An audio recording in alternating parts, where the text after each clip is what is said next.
And here I am, back again, live from the Panasonic booth here in Berlin at the IFA. Patrice Boudibela there for you. I'm just actually counting the swipes so far. Yeah, because, you know, we have this cube, which tells you per 1,000 swipes, the Marine Research Program of Aldebaran will get a donation from Panasonic to ensure the education of one school kid in aid of the marine wildlife preservation and to learn more about marine biodiversity. Means that whenever you come over here to the IFA, and dare to swipe and share on the two sides of this huge aquarium, this will be the opportunity just to have at least thousands and thousands of donations, because for per 1,000 swipes, as just said, a school kid will be educated and become an ambassador in order just to save our environment. That's pretty much summed up what it's all about. And the current number is over 13,500 swipes, so it's not bad, but we can do better. We have a few more days, so don't hesitate. Whenever you come over here to Berlin, come over here to the Panasonic booth and swipe and share. And now we are heading to the LUMIX area, as, yes, this segment is going to be all about LUMIX cameras. Let's see what Mark has to offer. I think we're going to talk partly about the LX7 and some more. Hey, Mark, how you doing? Hi, Patrice. Good morning. Good to see you. Oh, good afternoon. Yeah, good afternoon. What about you? You've been partying last night? No. That's for later when I get back home. Okay, so finally we're going to talk about the LX7 and some more. Well, in general, LUMIX, but LX7 finally, Yeah, yes, no, yeah. I've been looking forward to this for days. This is the LX7 and the FZ200 as well. But not just about that. If you're not here at IFA, please ask lots of questions about our compact and our LUMIX range. And if you are here at IFA today, come on and try it out at the booth here, which we've got a live demo. As you can see, again, it's very, very busy. Exactly. So let's start with the first question right ahead. By the way, how many times were you swiping today?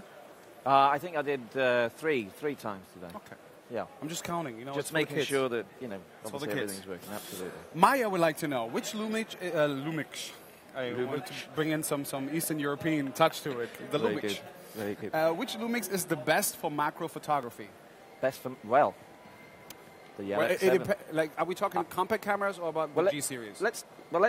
If we're going to talk about G series, then really you'll need the Leica macro lens, which has an aperture, a wide aperture of 1.4, which means it's really bright, really fast, and it's going to get really, really close to the action. Okay. In the compact, I will say that the LUMIX LX7 is fantastic for macro. It has the same aperture with this camera as that lens on the interchangeable lens. 1.4, which is amazing. 1.4. So not only that, I can turn it to the side here, and I can actually select AF macro. So we can just select that on the side, and that will get me very, very close to the action. And I think we can just try and show you that slightly here. If I move over to the... You might see it focusing. Look at that. Look how close I'm getting to the camera. That's pretty impressive, isn't it? It is. In fact, I'm probably going to be able to touch it. There we go. And there we go. So I'm just a little bit too close. So I would say if you want that really close-up shot, maybe for flowers or insects or anything creative, then the LX7 at the moment is in the compact range is by far the best. Okay, so Maya, this will be your answer then. Thank you for that question. Coming up to a question from Simone Köhler. I presume she's German, that's why I also pronounce it German. What is the optical zoom on the LX7? What is the focal range? Okay, well, the optical zoom on the LX7 is 4.6, so you're looking at a small optical zoom. Mm-hmm. It will go from 24 millimeters in 35mm camera terms to 90. Mm-hmm. So it's got a shorter, say, focal view than, say, the FZ200, which has a 25 millimeter to 600. So again, the equivalent of that in a larger camera, the lens would be probably about this size, whereas on the bridge camera, it's a lot smaller. So the focal range is about 4.8 on the LX7. Okay, so Simone, this is your answer. Thank you for that question. Coming to Hubertus Wald, or Walt, Hubertus Walt. Hubertus. How can I change the aperture on the LX7? Okay, well, normally on our cameras, you'd be able to do it via the touchscreen. What's quite unique about this and its predecessor, the LX5, is that you can actually change it on the actual lens itself. So if I just tilt the camera slightly here, I can actually, at the moment, it's at its widest, so it's letting lots of light in, and I can change that slowly, and as I do, it will change it on the screen behind me, and I'll just turn that slowly around and switch that on. We're in aperture mode, so I'll do that now. And I can just, as you can see me changing it back along the bottom? The f-stop now is gradually reducing down to 1.4. And as it's quite bright in here as well, the camera is more than able to actually, give you a really quite bright picture there. So with this kind of light, it should work. Absolutely. I've been taking some photographs with it today and this morning, and I saw you me observing over us there. We're going to play some of that back later, hopefully. You know that animated me hungry the whole time. We were just talking about food and kitchen and the whole time about steaks and pasta, and now I'm hungry. So let's see if I'm ready just to shoot after this segment someone with a camera. So Hubertus Wald, this is your answer. Thank you for that question. Still hungry. Will you mind, do the new cameras have HDR mode?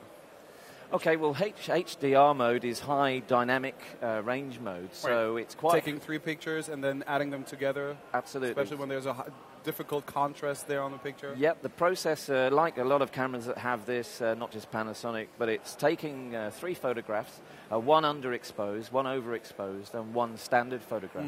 And you're absolutely right. It puts it together, so when you take the photograph, you'll hear the shutter click 3 times. And once that is done, then that will actually give you a more enhanced picture. So it's working out very, very quickly, trying to get... So if you're maybe not sure about the light settings, or you're not sure if you want it under or overexposed to be creative, then yeah, you can select HDR mode, and away you go. And all of the... That's on the compact offering it? That's on the LX7. That's on also our GF5, our G5 as well. So and the FZ200. So yeah, got that all on the new range. That's a very interesting development for HDR, because of course a lot of photographers are like, oh, well, if you're a real photographer, you don't need that. And well, whatever experience you're at. Whether it's professional or amateur or just starting out to try and be creative, whether you're coming from a compact or even, say, a smartphone, then this will enable you to really have some fun with it. And like we said the other day, it's all about making mistakes, having fun with it, and being as creative as you can. As an effect, as a feature that the camera offers. I mean, I believe not every single object is considered an HDR subject, but I think in general, I think it's a good add to it, definitely. Oh, absolutely. Yeah, it's just enhancing that creative opportunity again. William, thank you for your question. Coming now to the one by Nigel R. With such a strong zoom on the FZ200, won't that mean a reduced aperture? Well, normally in bridge cameras, yes, you find that. The FZ150 and the FZ100, which are previous cameras that are still on the market from Panasonic, would have an f-stop of 2.8, so wide aperture, and as the zoom extends, then the aperture reduces in size, so you're getting a lot more in focus. With the new FZ200, which we have to the right here, if I turn that around, and if I select on, you can see the LCD screen here. I can actually now, this has an f-stop of 2.8, but it has it all the way through the lens. So when I get to its maximum telephoto zoom, which is 24 times, I still can retain that small aperture number, but the widest aperture to still allow a lot of light to come through. So this is groundbreaking technology for us, producing this at this stage. We've kind of done something similar in the past, but now to bring it back into the body, our technicians have worked really, really hard in Japan to make this kind of product, and it's now available in the consumer marketplace. So the answer is usually it should, but in that case, it's not happening. It's not. The zoom doesn't reduce the aperture. So Nigel, thank you for your question. Thank you for that answer. A LUMIX fan would like to know: do Leica make your cameras? do Leica make our cameras? Yeah. Well, they don't necessarily make our cameras. LUMIX technology is Panasonic, so we work very closely with Leica. So we have Leica lenses, and we work with Leica. We've worked with Leica over the last 10 years in partnership to develop our technology and to make it better. So the end result is that the customer, the consumer, can really get the best of both worlds, both from a technology and lenses. And that's enabled us then, with that kind of partnership, to work closely with Leica to develop the X lenses. So we've worked to stringent standards where we can release our own technology with their experience as well. So they don't necessarily make the bodies, but we work with them to get it. Also, it's also a matter of like from model to model, they're not really getting out of the same industry of the same factory. No, that's absolutely. So altogether, we can say it's not a bad thing working with them, but Panasonic also knows to do their own cameras. Thank you for that question, Anthony Wild. A hot topic: lens quality. What is it? You can tell us something. I mean, we just talked about Leica, so. Well, lens quality, I just showed you the close-up on the LX7, so what I'll do here is do the same. So I don't know if the camera, if I can bring the camera over to you, Patrice. Yeah, sure. Did you take a photo of me? No, I didn't. You did, I saw that. That's outrageous. But I can, again, look, there's not many lenses in the marketplace that we've made that I can actually get really, really close to the subject matter. So let's choose macro on there, so let's get a little bit closer. There we go. So look at that. I'm actually, in a minute, I'll be able to touch. There we go. I'm now actually touching that camera, and I can actually take a photograph. So if I just play that back now, there we go. So I've got that close. So the lens quality of that is, and I'm not zooming, I'm not zooming in, I'm not zooming out.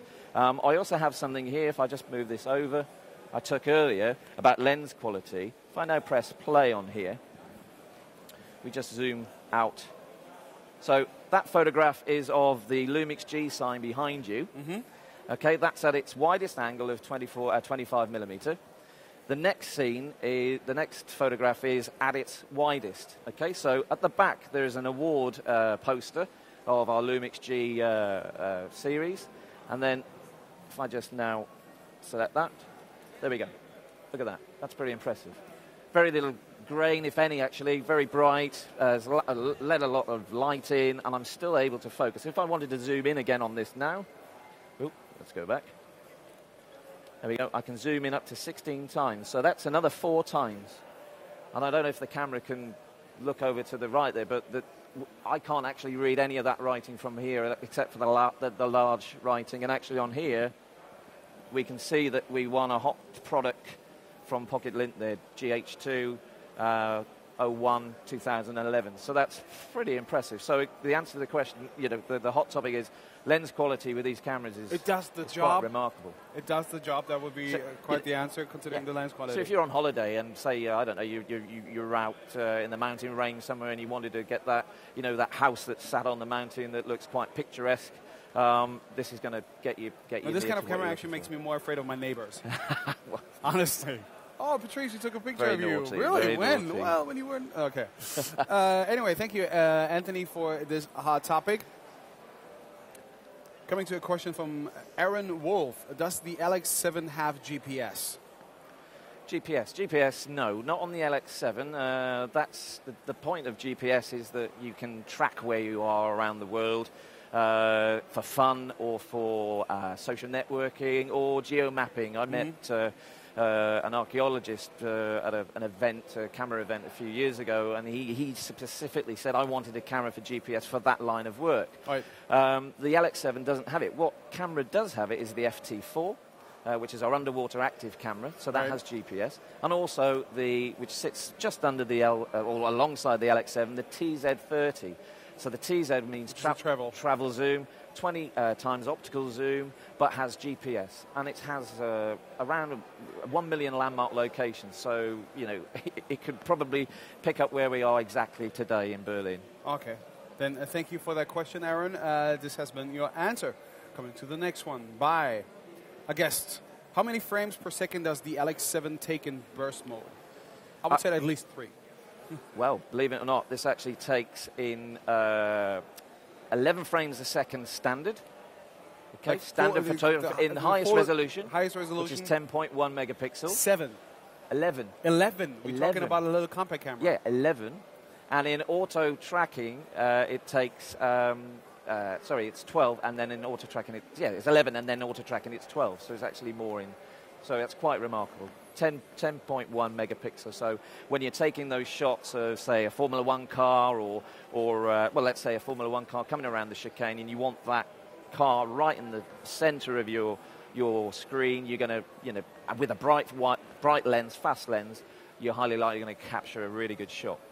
I'm just trying to figure out what would be like the burst mode, but impressive, 12. And also the FZ200 does 12 frames a second as well. So yeah, but I would expect it from a bridge camera rather than like from a compact camera. For something that compact, absolutely. That's it's pretty impressive. Pretty impressive. All right, then thank you for this question. Coming to the next one by another guest. What is the highest ISO setting on the FZ200? Okay, well, it currently is 3,200. So the ISO setting is the sensitivity of light hitting the sensor. So obviously, in an environment like this, you probably wouldn't need to have a high number because it would, it's quite bright anyway. There is an extent. Also, it's a description which comes out of the time where you were still shooting on film. It is. So the higher the number, the middle of the number, say something around 400. I remember my mum and dad would, when we'd go shopping for film, the film would be for a bright sunny day. Either 200 or 400. 200, 400, remember that? We've got to get a 200 or 400 film. It works in the same way. So the higher the sensitivity, obviously the grainier, the noisier the picture gets. With the technology we're using on here, it will go up to 3,200, and there's an extended mode in there, Patrice, that you can actually go 6,400, which is the equivalent of the G3. So again, the technology that we're using in these compact cameras, and we've got to remember these are compact cameras, compact and compact bridge, that the technology in them is getting far, far superior. So what that means to the customer at the end of the day, in a more compact body at a more affordable price than, say, a G series camera, which is, again, still affordable compared to digital SLR equivalents, etc. You're getting the best value for money out of that. So not that bad. Up to 6,400 for the FZ200 when it comes to the ISO settings. Thank you for that question. Continuing with Tony Stott. Tony Stott would like to know what's the best mode for taking pictures of cakes, Dundee cake, for instance. What's a Dundee cake? A Dundee cake. Yeah, I know. Dundee cake. Dundee, actually, that's about it. My colleague Kevin mentioned that yesterday. It's one of his favourites. A Dundee cake is like a fruit cake. It's it's quite a nice cake. Well, the camera does have scene modes, and if I select... It has a cake mode. Please tell me that it has a cake mode. It has a food mode. Actually, let me select it with the FZ200. That's easier. Along the top of the mode dial here, we have the mode dial, so we can use it in creative mode. Right. You'll also see there's the award-winning Intelligent Auto. Okay, you've got a palette, which we'll come on to a bit later, and then scene mode. So if I now tilt this across, I can move this right down. Let's see what we've got. There we go. Food mode. So we can capture that Dundee cake in absolute pristine condition. So there's a food mode. That would be perfect for Instagram. Absolutely. Spot on. Absolute spot on. So we don't have a Dundee cake mode, but obviously food mode would enhance the quality. It's going to be out of like whilst a limited edition. Tony is eating that in his house. So yeah, it's going to be the...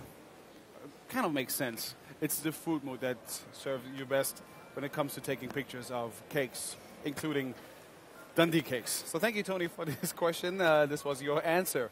Coming now to Martin P. The FZ200. How it is possible to have an aperture of 2.8 at the 108 millimeters? So pretty much, I think it's more like a technological question. Yeah. How do you achieve this constant aperture? Well, without being too technical about it, we've used what we call extra low density lenses in the camera. So that's reducing any ghosting, blurring, and what we call chromatic aberration. So it's blues and greens on the edges of the photograph. So it's reducing all that. We've also then used aspherical lenses, which basically means it gives you more of a very straight picture rather than maybe possibly bowing. But we've doubled those up. So by doing that and putting that technology together with the technician's experience, we've managed to produce that on that camera. So I think at the end of the day, it's really giving you that amazing opportunity to keep those far away focusing in focus with increased shutter speeds, etc., as you would do if we were taking one close up. So quite a remarkable piece of technology. So this is your answer, considering that question. Thank you for that. Continuing with a question from Sebastian Swintek. How many pixels are needed for the best quality pictures? Okay. What kind of options does LUMIX have for that? Okay, well, I think we discussed it the other day, but we'll cover this again. It doesn't necessarily mean taking a photograph you have to have 16 million, 18 million, etc. At the end of the day, if you're playing back on a television screen, for example, a Viera plasma television screen is made up of just over 2 million individual pixels. So any photograph that you're taking of 2 million over is going to look amazing on a Viera television. If you're then shooting, say, for standard frames, so 6 inches by 4 or 10 inches by 7 or even A2, A3, then you can accordingly adjust the pixelation for that, for whatever you're printing. And one of the features on the camera we have as well, if I go into the menu system on here... But would you agree that at least nowadays you should have at least 5 megapixels in order to have a decent picture? Because I just recall some of the pictures been taken with the first... even before we were talking about smartphones. Yes. I mean, except like the communicator back then. When the first phones came out with some integrated cameras with just 1 megapixel. Yes. Nowadays they look awful. But I could say like everything that I took since I got like at least 5 megapixels, at least that's a decent picture. Yeah, absolutely. And again, unless you're printing something of say this size behind us, where you would want the highest megapixel pixelation, then then go for the highest pixel. But on here, what Panasonic are doing is we actually are informing the customer what kind of resolution means to you when you're taking the photograph. So for here, 12 million megapixels, which is the highest on the FZ200, you can shoot in this resolution size, in that aspect ratio, and it's ideal for A2 printing. Right. 03, that's more for a stamp, I would say. Yeah, I mean, 03 would be for transferring maybe over the web. Yeah, and email attachments or web photo. And it says it. So it's once again, something that is very common with every product that we sell is the ease of use. So you don't have to be technically minded or professional or amateur or enthusiast. You can actually, it will help you guide you through all the different resolutions. Mm-hmm. All right, then thank you for this answer, Sebastian. That was your question. Now we have a poll. From time to time, throwing in some ideas, and then we'd like to have your opinion. As for now, we'd like to know, I prefer a compact camera simply because. Why is it so? Because I can take it everywhere I go, or I don't need to worry about lenses, or the third option would be it takes perfect pictures. Wow. The last option, I mean, that could be also a reason why to have like a bigger one with you, like a G series or compactness, ideal. You're on holiday. You want something, somewhere you can just put in your pocket. And again, that's why the LUMIX is a good camera, because it's so compact. The poll now is closed, and I kind of expected that. Of course, like 50% like to have or enjoy a compact camera for simply the fact that they can take it everywhere they go. So I would say like that would be the main reason why we would have a compact camera in the first place. So 20%, they don't want to worry about the lenses, but still 30% are looking for the perfect picture in a compact camera. All right, not bad. So let us continue. Let us carry on with a question. It's a hot topic again. I guess Tobias and Fernando about slow motion video. Slow motion video, right. Well, another key feature of both cameras, there's you there. That's the one you took from me and Adam, okay. Is high-speed video. Yeah. So it's technology we've taken from our camcorders, which we discussed yesterday, and we're putting it into a compact body. But what we're able to do, because of the sensors more sophisticated now, we're actually be able to record slow motion video in high definition, as well as a lower resolution, which is VGA. So, Right. so what we did earlier was we took some photographs, or sorry, some footage of you and Adam doing the home Pretending appliances. to cook. Oh, I thought you did brilliantly. He teased me. He pretended me. I thought you both did brilliantly. No, he promised me that he's going to cook for me, but he didn't. I know where he lives, so I'll give him his address Yeah, now later. you know where you live, Adam. So the LX7 on here is recording in 120 frames a second. Yep. Okay, and the FZ200 is recording in 240 frames a second. Okay, so we're going to press play on the LX. It is on play. Sorry, there we go. I'm going to press there and there. So there we go. So it's even slower on this side as it is on the left, and it's pretty impressive. In a minute, somebody will walk past, and it just gives you a sense of. I don't really see what you're trying to show me there, because I always move like this. Oh, fantastic. Maybe this one makes me look a little bit slower. So you can have some real fun with this. You know, football, sports, I mean, you know, it looks spin quite your car around. I mean, all we do right now is just like standing and talking, but it looks through the slow motion effect quite euphoric, I would say. Look at the superheroes standing in the kitchen. And how we do that is basically... does the LX7 also support the 240 frames per second? No, it's only 120, and that's in HD. You can probably see the difference in the quality on that one. So that's 720. But wouldn't it be also like a matter of because of different screens? Because different screens and slightly different. Is that a touch screen? No, it's not. No, it's not a touch screen on that. It's not a G5. It's not a G5. It's not a G5. And how we do that is we select the video mode. Yep. Okay, and then high-speed video, and then you just press OK. You do need an SD card in before you can take the actual footage as well, and it will actually remind you of that. Because he has an internal. Does he have like an internal storage? No, you need an SD card. It's got very limited storage. You know, it's sufficient for few one shot, megabytes. Yeah, you could probably get 2 or 3, depending on what resolution it is. So you do need an SD card for that. Yeah. So that's it. Considering cool. the feature of slow motion videos. Thank you for that hot topic. Oh, now I gotta wait for a network to pop up so I can choose the next question. But if not, do we have a backup? I can show. Of course, I do have a. You've got a backup. Backup sheet. Let's do it. Well, sometimes it pays out. It pays to be old school. Teja Imanovic would like to know: is the LX7 well suited as an entry-level camera? I mean, it's not an entry level. It's not entry level. It's not entry level. I think it's really from my point of view, I consider the LX7 as either something for those who just like to take like pictures in between now and then, just to have a solid camera that actually quite features all of it, or just as a second camera if you don't want to carry the heavy one. But when it comes to the aperture and the functions, I mean, already like the model prior to the LX7, the LX5 was quite amazing. And that's what I expect also from the LX7, just to have, you just want to have decent, great pictures, don't want to carry too much with you.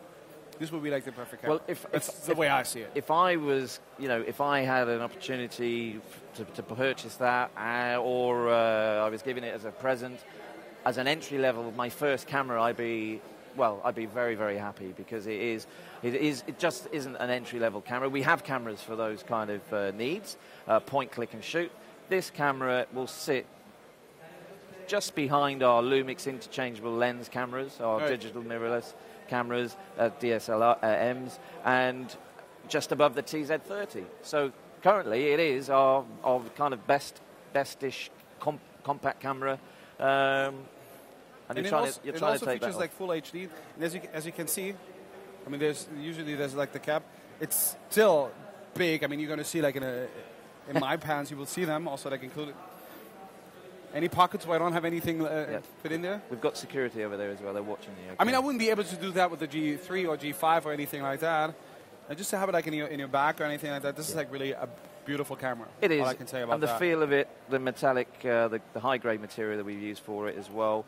But again, we can't isolate each camera and say this is better than the other and so on, because it's down to who's all I'm saying is, if you don't care about your budget, then anything could be your entry-level camera. That's right. You're right. But just like the way that it's positioned within the range of the LUMIX cameras, this is definitely it's not an entry-level camera. This is for enthusiasts, for an enthusiast, rather than for someone who I need something that takes pictures. Yes, absolutely right. Definitely.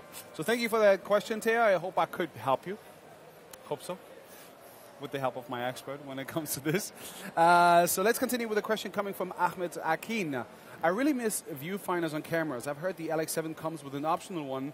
Is it true? Yes, with two actually. We just are seeing the live viewfinder, and there's also a viewfinder that you can also have as an option. There is an optical viewfinder, but traditionally we tend to use the EVF, the electronic viewfinder here. It's 1.4 million dots, a really high resolution, and the representation of what we're seeing in the LCD screen here is represented in a high quality within. This is ideal for if you've got a lot of sunlight behind you, for example, or if you want to get really, really close to macro shots, so you want to get really low down. The EVF, which is the LVF2, I can actually... oh, wait, let's see. Sorry, no, I just had the same problem earlier. It's here. There we go. You need to push it on the side, and then you can... There we go. So basically, I can use the viewfinder at a vertical height. So I can actually look down into the actual screen and get very close to the action. So, you know, very lightweight as well. This is an optional extra. It doesn't actually come with the LX5. Great. All right, Ahmed. Thank you for your question. Just have to be careful and that it's going to drop or anything like that. Oh, no, we are back high-tech. Milan Zevin would like to know, tell me more about 3D lenses. 3D lenses, okay. Can I use 3D lenses on the compact? You can use 3D lenses on our... we have a 3D lens. Right. It's a fixed lens that you can use on the G series. Right. Okay. But you can't use them on our compacts. However, we do have a 3D mode. No, wait a minute. There's this one compact, the 3D one. Sorry, there is the only compact that also... But that's built in, as we know. So there is a 3D camera of that. And also the TZ30 shoots in 3D, the FT4 shoots in 3D, and these two as well. And it's more of a process. So we select the 3D mode along the top of the camera with the scene mode here. So if I select scene, there we go, that'll select there. And there we go, we've got 3D mode along the bottom. Yeah. Off from the food mode to the 3D mode. From the food mode, yeah. Now, what I have to do is I have to take the photograph. We won't be able to show you the playback because we need a 3D television. But basically, I depress the shutter. When I press it, I have to move it across about 10 to 20 centimeters. And what it's actually doing is it's taking about 20 individual photographs. It selects the two best photographs, one for the left eye, one for the right eye, so that when you then play it back, Patrice, on a 3D television, it'll put those two images together to give you a 3D effect. So it's not actually full 3D, two lenses, it's actually processing that's doing that.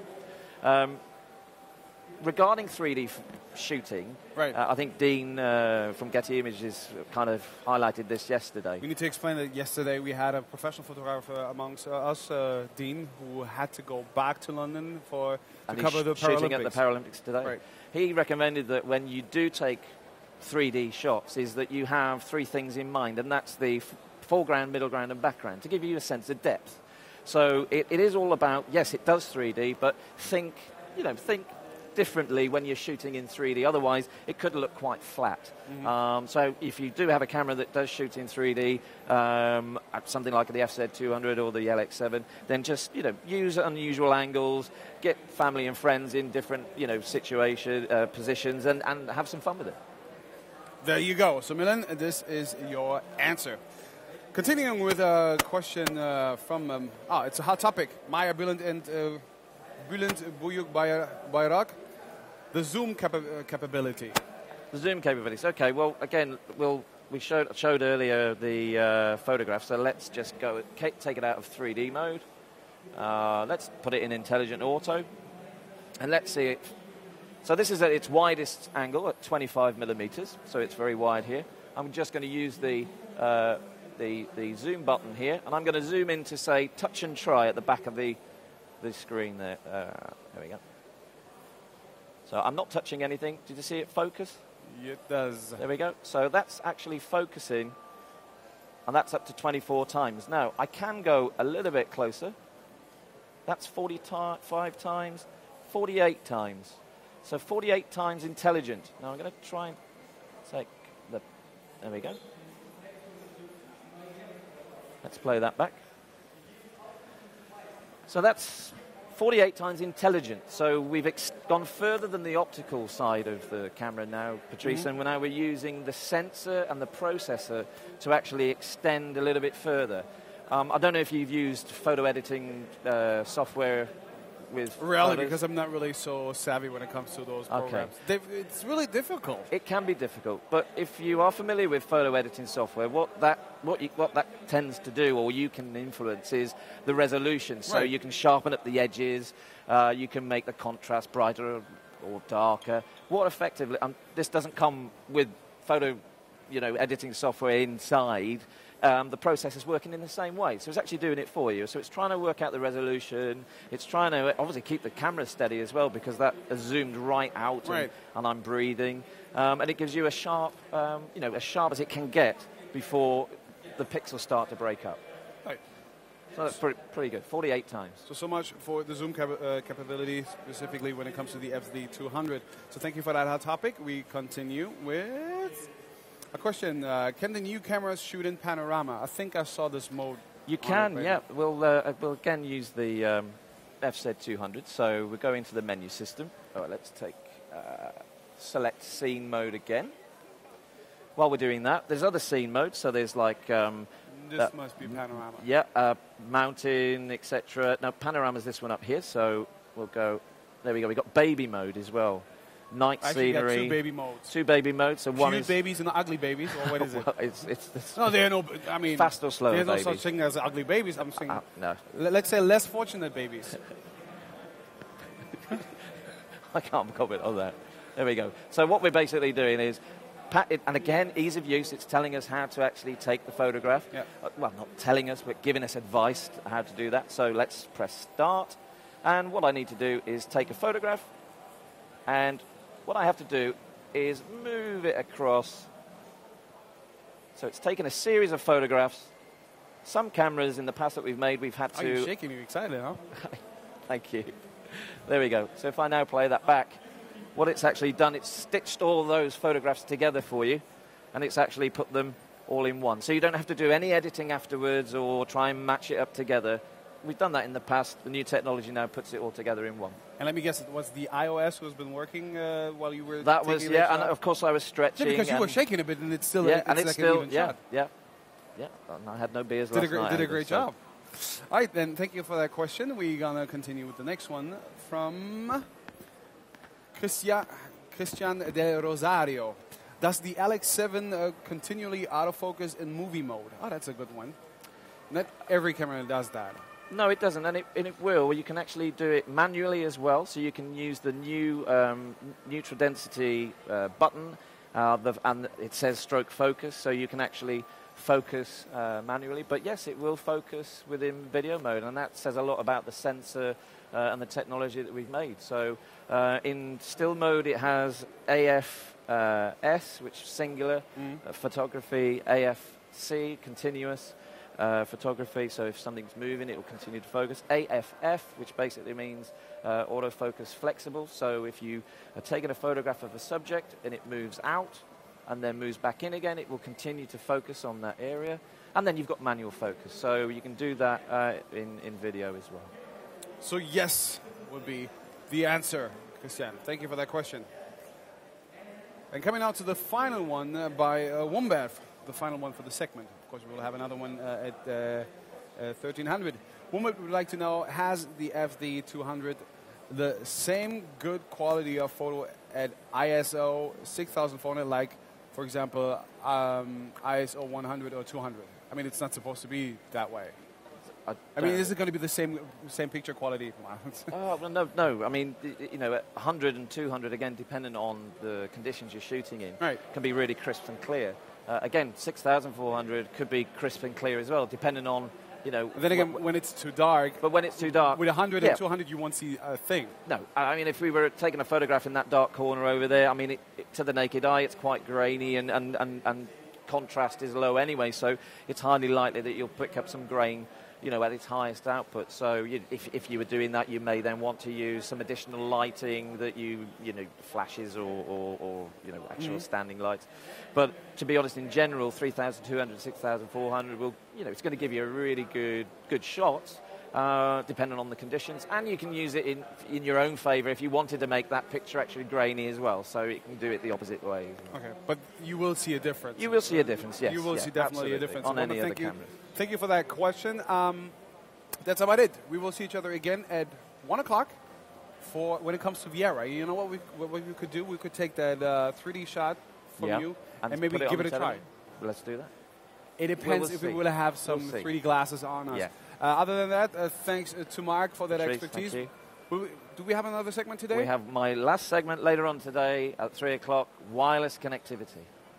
So don't hesitate to send us your question considering this topic then, all right? So see you again at 1 o'clock. Patrice Boudibela for Panasonic Live at IFA 2012.